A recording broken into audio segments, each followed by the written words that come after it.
نحمدہ ونصلی ونسلم علی رسولہ الکریم، اما بعد، فاعوذ باللہ من الشیطان الرجیم، بسم اللہ الرحمن الرحیم۔ معزز سامعین کرام، آج ایک نئے موضوع کے ساتھ آپ کے سامنے حاضر خدمت ہیں۔ آج کا ہمارا موضوع ہے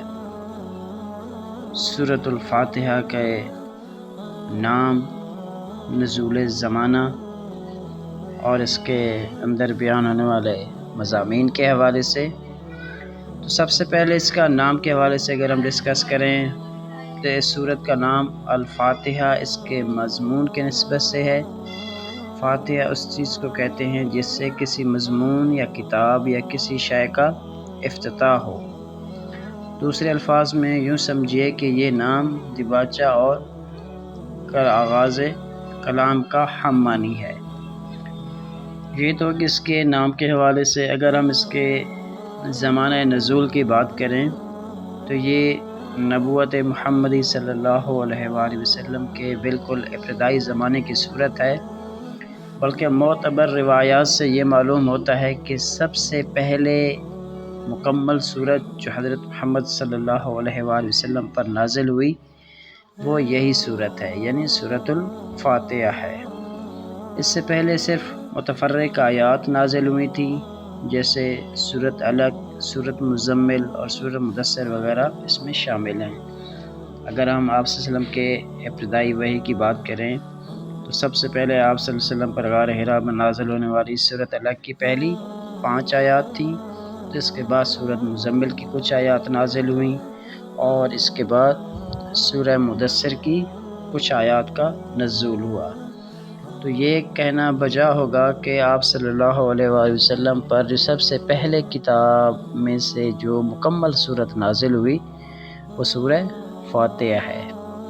اسی طرح اگر ہم اس کے اندر جو مضامین بیان ہوئے ہیں اس کی اگر ہم بات کریں تو دراصل یہ صورت ایک دعا ہے جو خدا نے ہر انسان کو سکھائی ہے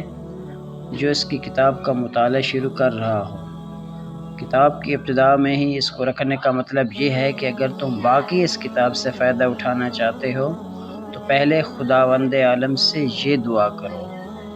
انسان فطرتاً دعا اسی چیز کو کیا کرتا ہے جس کی طلب خواہش اس کے دل میں ہوتی ہے، اور اسی صورت میں ہی کرتا ہے جب کہ اسے یہ احساس ہو کہ اس کی مطلوب چیز اس ہستی کے اختیار میں ہے جس سے وہ دعا کر رہا ہے۔ بس قرآن مجید کی ابتدا میں اس دعا کو تعلیم دے کر گویا انسان کو یہ تلقین کی گئی ہے کہ وہ اس کتاب کو راہ راست کی جستجو کے لیے پڑھے، طالب علم حق کی صحیح ذہنیت لے کر پڑھے، اور یہ جان لے کہ علم کا سرچشمہ خداوند عالم ہے،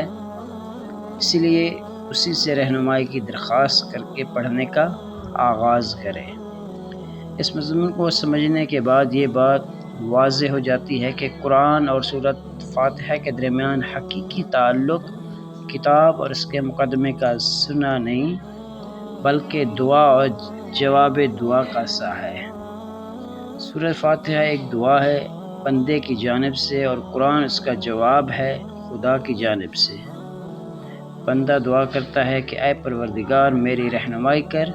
جواب میں پروردگار پورا قرآن اس کے سامنے رکھ دیتا ہے کہ یہ ہے وہ ہدایت اور رہنمائی جس کی درخواست تو نے مجھ سے کی ہے۔ یعنی اگر ہم سورہ فاتحہ کے اوپر غور کریں تو جو ہم دعا کرتے ہیں اللہ سے،